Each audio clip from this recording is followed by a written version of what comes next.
Hello everyone, Assalamu alaikum. This is Sumon and you are watching SK360 Solution.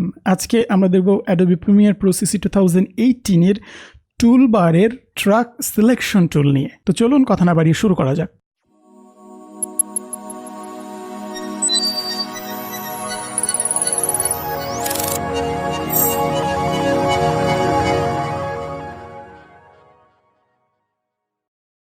Last পর্বে আমরা selection tool সম্পর্কে দেখেছিলাম, আপনারা চাইলে দেখে আসতে পারেন।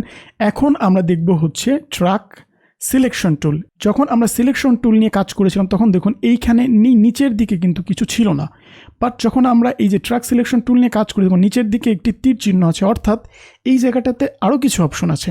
সেটা কিভাবে সিলেক্ট করতে হয় সেটা করতে হয় হচ্ছে এইখানে এসে লেফট বাটন আপনি ক্লিক করে ধরে রাখলেই এই যে চলে আসবে।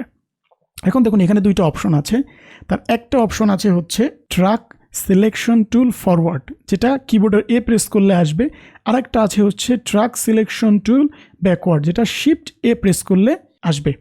সো আমরা একটু দেখি আগে হচ্ছে ট্র্যাক সিলেকশন টুল ফরওয়ার্ডটা কী জিনিস, বা আপনার কিবোর্ডের এ প্রেস করলেও আসবে। দেখুন এইখানে দুইটা বার আসছে, দুইটা চিহ্ন আসছে। ধরুন আপনি আপনার কোনো ভিডিও, ধরুন আমি আর একটু দেখাই, ধরেন যখন সিলেকশন টুল থাকে তখন আপনি যখন এইভাবে আপনি টানেন তখন দেখুন একটা ভিডিও আসে, অথবা আরেকটাভাবে কি করা যায়, সবগুলো ভিডিও সিলেক্ট করে এই যে এইভাবে টেনে আনা যায়।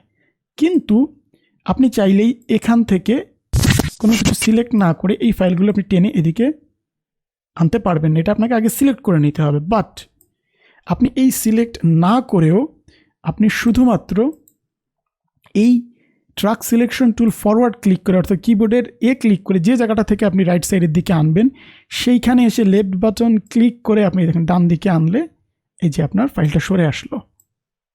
দেখুন আপনি যে জায়গাটার থেকে সরাতে চাচ্ছেন সেই জায়গাটার থেকে ডান দিকে সরে যাচ্ছে।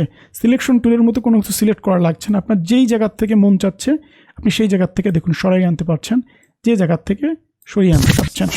সেম একই রকম আপনি যখন শিফট এ ক্লিক করবেন তখন দেখুন এটা ঘুরে গেছে। যখন আপনি এ দিচ্ছেন তখন রাইট সাইডে অর্থাৎ ফরওয়ার্ড, যখন শিফট এ দিচ্ছেন তখন লেফট সাইডে।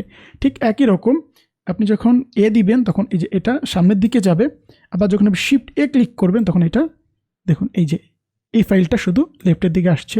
সো এই ছিল আমাদের আজকের পর্বে। যদি পর্বটি ভালো লেগে থাকে তাহলে অবশ্যই চ্যানেল সাবস্ক্রাইব করবেন। কোনো ধরনের প্রশ্ন থাকলে কমেন্ট বক্সে আমাদেরকে জানাবেন। ভালো থাকবেন, সুস্থ থাকবেন। ধন্যবাদ সবাইকে। আসসালামু আলাইকুম।